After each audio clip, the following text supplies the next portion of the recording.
আর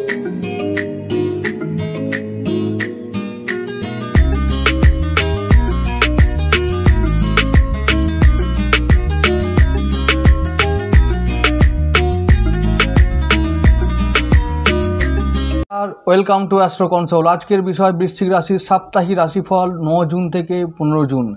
সাপ্তাহিক রাশিফল বলবো।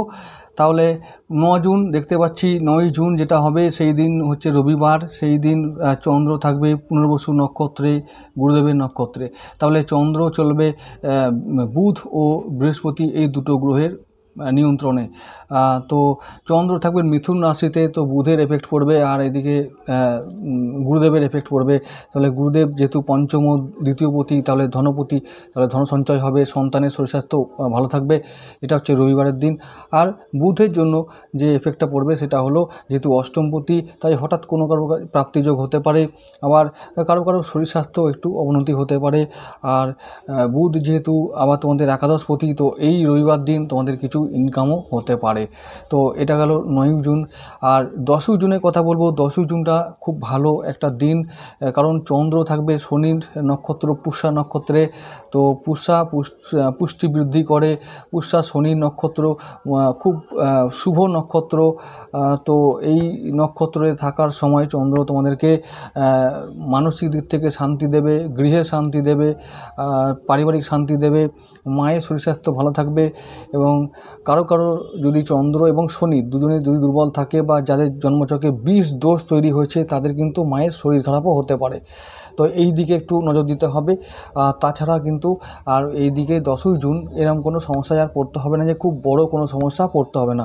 এবারে আসছি 11 জুন। 11 জুন চন্দ্র থাকবে অশ্লেষা নক্ষত্রে, বুধের নক্ষত্রে আবার, কিন্তু থাকবেন চন্দ্র স্বক্ষেত্রী কর্কট রাশিতেই।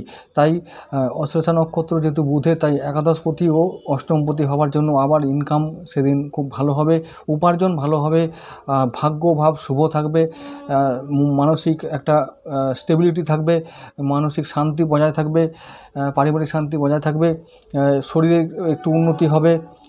কারো কারো যদি চন্দ্র দুর্বল থাকে বা যদি চন্দ্র বুধের সঙ্গে থাকে, তাহলে একটু ঠান্ডা লেগে যাওয়ার একটা টেন্ডেন্সি থাকবে। শরীর নিয়ে একটু ভাবতে হবে 11 জুন। আর আবার বলছি, সেই দিন 11 জুন অশ্লেষা নক্ষত্রে থাকার সময় তো কিছু প্রাপ্তি হতে পারে, কিছু ইনকাম হতে পারে। তো এইটা একটু দেখো। আর আবার যারা যারা ব্যবসার সঙ্গে যুক্ত আছো, বুধ সংক্রান্ত যারা ব্যবসা বাণিজ্য করছো, যেমন ট্যাক্সের কাজ, ম্যানেজমেন্টের কাজ যারা করো, তাদের জন্য এটা একটা ভালো সময় আসবে। ওই দিন খুব ভালো শুভ সময়, মানে ইনকাম হবে ওই লেভেলে, ওই জায়গাতে। এবার আসছি 12 তারিখে মঘা নক্ষত্রে চন্দ্র থাকবে, কেতু নক্ষত্র। তো কেতু মঘা নক্ষত্র যখন চন্দ্র থাকে, তো খুব শক্তিশালী একটা নক্ষত্র, যোদ্ধার নক্ষত্র। তাই ওই দিন তোমাদের অনেক বাধা কেটে যাবে, ভাগ্যের বাধা, কর্মজগতের বাধা তোমরা কাটাতে পারবে। ভাগ্যভাব শুভ থাকবে, কর্মজগতের বা জীবনে শুভ প্রভাব পড়বে, কর্মে উন্নতি হবে, কারো কারো প্রমোশন হতে পারে, কারোর আবার বদলিও হতে পারে।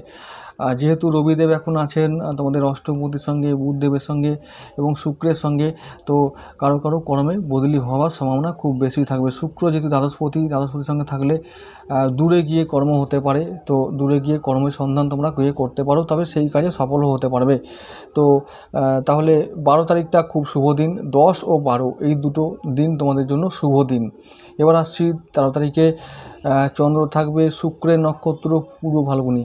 তো এই দিন শুক্র নক্ষত্র থাকার দরুন একটু ব্যয় বৃদ্ধি হবে, ইনকামে একটু ভাটা পড়তে পারে, কিছু শৌখিন দ্রব্য কেনার জন্য ও দাম্পত্য জীবনের জন্য, অর্থাৎ জীবনসাথীর জন্য কিছু খরচ হতে পারে। এটা একটু দেখো। তো ব্যয় বৃদ্ধি হতেই পারে, জীবনসাথীর জন্য একটু কিছু খরচ খরচা যদি হতেই হয়, তো সেটা একটা শুভ ব্যাপার। তো আর ব্যবসায় বলবো যে যদি শুক্রের নক্ষত্র থাকার জন্য সেদিনে ব্যবসায় একটু ভাটা পড়বে। তবে আবার বলছি, যেহেতু শুক্র সপ্তমভাবেই আছে স্বক্ষেত্রী হয়ে, সাময়িক কিছু সমস্যা হলেও সেটা শুধু সাময়িক মনে রাখবে। ব্যবসা বাণিজ্যে সেদিন কিন্তু উন্নতি হবার সম্ভাবনা থাকবে, ভয়ের কিছু নেই। বাধা সব সময় আসে, সব জায়গাতেই আসে, তো সেটা সাময়িক বলে জানবে। এবার আসছি 14 জুন। থাকবেন চন্দ্র উত্তর ফাল্গুনী নক্ষত্রে, উত্তর ফাল্গুনী রবি নক্ষত্র। তো কর্মজীবনে আবার উন্নতি হবে সেদিন কর্মভাগ্য শুভ থাকবে। কর্মজগতে সমস্ত বাধা কাটিয়ে তোমরা কর্মজগতে বাধা কাটিয়ে সফল হতে পারবে। রবিদেব আছেন সপ্তমভাবেই থাকবেন, তো সপ্তমভাবে থাকার দরুন ব্যবসায় উন্নতি, কর্মে উন্নতি, কর্মের জায়গায় একটু সামান্য যদি ক্রাইসিস আসে তবে সেটা বুধের জন্য আসবে, তবে সেটা আবার বলছি সাময়িক, এবং কর্মের জায়গা থেকে তোমরা আবার ইনকামও করতে পারবে, ইনকামও বৃদ্ধি হবে, দুটোই হবে। তোমরা এটা মনে রেখো যে ব্যবসা যেমন ভালো হবে, কর্ম যেমন ভালো হবে, একটু ব্যয় বৃদ্ধি হতে পারে সেটা শুক্রের জন্য। এই সপ্তাহটা একটাই কথা বলবো যে তোমাদের আয় এবং ব্যয় দুটো জায়গায় কিন্তু ব্যালেন্স থাকবে, তবে ব্যয় সামান্য বৃদ্ধি হবে এবং সেটা আবার বলছি কিছু কেনাকাটার দরুন বৃদ্ধি হতে পারে, সেটা স্বাভাবিক সংসার মাত্র সেটা হয়ে থাকে। এরপরে আসছি 15 জুন, একদম শেষের যে দিনটা, শেষের সপ্তাহটা 15 জুন শনিবার, সেদিন চন্দ্র থাকবে হস্তা নক্ষত্রে, কিন্তু চন্দ্র সেদিনে থাকবে রাহুর নজরে, অর্থাৎ সেদিন গ্রহণ দোষ তৈরি হবে। সেদিন একটু মন মানসিকতা একটু ডাউন থাকবে, একটু বাধা বিঘ্ন ঝঞ্ঝাটের মধ্যে তোমাদের দিনটা কাটবে। শরীরের দিকে একটু নজর রেখো, সেদিন মায়ের শরীর স্বাস্থ্যের দিকে নজর রেখো।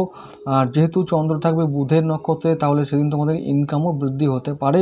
আবার বলছি যে যাদের বুধ ভালো আছে, খুব ভালো আছে, বুধ শুক্রের সঙ্গে লক্ষ্মী যোগ হয়ে আছে যাদের জন্মছকে, তাদের জন্য সেদিন খুব ভালো দিন, ফাটকা ইনকাম হবে, ইনকাম বৃদ্ধি পাবে। আর সেদিন হঠাৎ প্রাপ্তি হতে পারে। তো এইটাও মনে রেখো যে লটারি যারা কাটো তাদের জন্য বলবো যে সেই দিনটা তোমরা ট্রাই করতে পারো। শনি নক্ষত্র থাকার সময়ে তোমাদের লটারি প্রাপ্তির যোগ থাকতে পারে, অনেকেরই থাকবে, তাই বলছি যারা কাটো তারাই কাটবে, নতুন করে যারা কাটো না বা এই সম্বন্ধে এক্সপিরিয়েন্স নেই তাদের জন্য এটা দরকার নেই বা করার কোনো দরকার নেই, তারা পাবেও না, পাওয়ার চান্স খুবই কম। আচ্ছা, আবার বলছি যে 9 তারিখ থেকে 15 তারিখ পর্যন্ত যে এই যে সপ্তাহটা, এইটা তোমাদের বৃশ্চিক রাশির জন্য এটা একটা শুভ অশুভ মিলিয়ে একটা সপ্তাহ থাকবে। তবে বলবো যে শুভ ঘটনা বেশি ঘটবে, কারণ এই সপ্তাহে 9, 10 ও 12 এই 3টে দিন খুব ভালো। সবথেকে বাজে যদি দিনটা থাকবে সেটা হলো 15 তারিখের দিনটা, 15 জুন শনিবার, এই দিনটা একটু তোমরা সাবধান থেকো। আর মিডিয়াম দিন যাবে অশ্লেষা নক্ষত্রে থাকার সময় 11 তারিখে। তো এই হলো বৃশ্চিক রাশির সাপ্তাহিক রাশিফল। এটা হলো যে সমস্ত দিক থেকে এই সপ্তাহটা। আর একটা কথা বলে রাখি যে যারা উচ্চশিক্ষার জন্য চেষ্টা করছো, তোমাদেরকে বলবো যে সপ্তাহের প্রথম দিনেই এমন একটা সুযোগ পাবে যে তোমাদের উচ্চশিক্ষা লাভ করার জন্য নতুনভাবে তোমরা সুযোগ পাবে, গতি পাবে, সম্ভাবনা তৈরি হবে। সেই উচ্চশিক্ষা তোমাদের আগামী দিনে গিয়ে পরিপূর্ণ ফল আনবে, মানে তোমরা কর্মজগতে গিয়ে প্রতিষ্ঠিত হতে পারবে। পুনর্বসু দিয়ে শুরু হচ্ছে সপ্তাহটা, তো পুনর্বার চেষ্টা করতে হবে, ফেল হলেও চেষ্টা করতে হবে, এটা মাথায় রেখো। গুরুদেব তোমাদের সহায় আছেন, সপ্তমভাবে থাকছেন সারা বছর, তো ভালো ফল দেবেন। লগ্নে দৃষ্টি রেখেছেন, মঙ্গলের দৃষ্টি আছে তোমাদের লগ্নের উপরে, তো লগ্নপতি বা রাশিপতির দৃষ্টি যদি লগ্নে থাকে তাহলে কিন্তু সাডেনলি কিছু ঘটে যায়, কারণ মঙ্গলের অষ্টম দৃষ্টি যেহেতু, তো এটা ভালো ব্যাপার।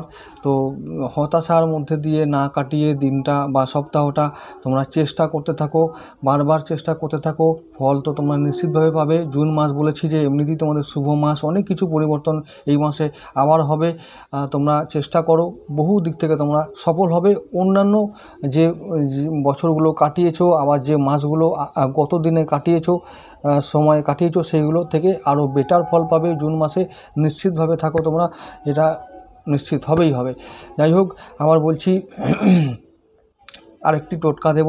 সোমবার যেদিন চন্দ্র পুষ্যা নক্ষত্রে থাকবে, যেহেতু সোমবার দিন শিবের বার, শনি স্বয়ং শিব বলে তাকে কল্পনা করা হয়, তাই সোমবার তোমরা করবে কি, যদি কারো দ্বারা সম্ভব হয় শিব অভিষেক বা রুদ্র অভিষেক করতে পারো বাড়িতে বা মন্দিরে। এছাড়াও আবার বলছি যদি তা সম্ভব একান্তই না হয় কর্মজগতের ব্যস্ততার কারণে, তাহলে তোমরা সেদিন অবশ্যই মহামৃত্যুঞ্জয় মন্ত্র জপ করবে, মহামৃত্যুঞ্জয় মন্ত্র কানে শুনবে। আর শিব তাণ্ডব স্তোত্রটা সারাদিনের মধ্যে যখন হোক একবার শুনবে। তোমাদের এই যে শনির কারণে যে নেগেটিভিটি সেগুলো দূর হয়ে যাবে, তোমাদের কর্মজগতের সমস্ত বাধা দূর হবে, ইনকাম যেগুলো বাধা হয়ে আছে, আসছে না, আটকে আছে, সেই ইনকামগুলোর হবে এবং বাধাগুলো কেটে যাবে। শনিবার রুদ্র অভিষেক করবে, শিবের মন্দিরে দুধ আলাদা করে এবং গঙ্গাজল আলাদা করে ঢালবে। যত অভিষেক না করতে পারলেও দুধ গঙ্গাজল অবশ্যই ঢালবে, একসঙ্গে মিশিয়ে ঢালবে না, দুধ আলাদা করে গঙ্গাজল আলাদা করে ঢালবে। এতে তোমাদের সোমবারের যে পুষ্য নক্ষত্র, পবিত্র নক্ষত্র থাকবে সেদিন, সোমবার দিনটা তোমরা খুব পবিত্র একটা দিন। ওই দিন শিবের এইভাবে আরাধনা করলে তোমরা ভালো ফল পাবে। আবার বলছি, আর একটা টোটকা বলবো, যে সেই দিন যদি তোমরা শিবলিঙ্গে যেতে না পারো তাহলে, বা শিব মন্দিরে না যেতে পারো, তাহলে তোমরা বাড়ির কাছাকাছি কোনো অশ্বত্থ গাছে তোমরা অবশ্যই দুধ অথবা গঙ্গাজল ঢালবে নিজের মনস্কামনা জানিয়ে, এই পুষ্যা নক্ষত্র থাকাকালীন, অর্থাৎ সোমবার সারাদিনের মধ্যে যে কোনো। তবে আবার বলছি, অশ্বত্থ গাছের জল দেওয়ার সবথেকে ভালো সময় হলো সকাল থেকে নিয়ে বেলা 2টোর মধ্যে ঢালতে হবে, এটা হলো নিয়ম। এটার মধ্যে তোমরা এই সময়ের মধ্যে ঢালতে পারলে খুব ভালো ফল পাবে। যাই হোক বন্ধুরা, আজকে এটুকু থাক।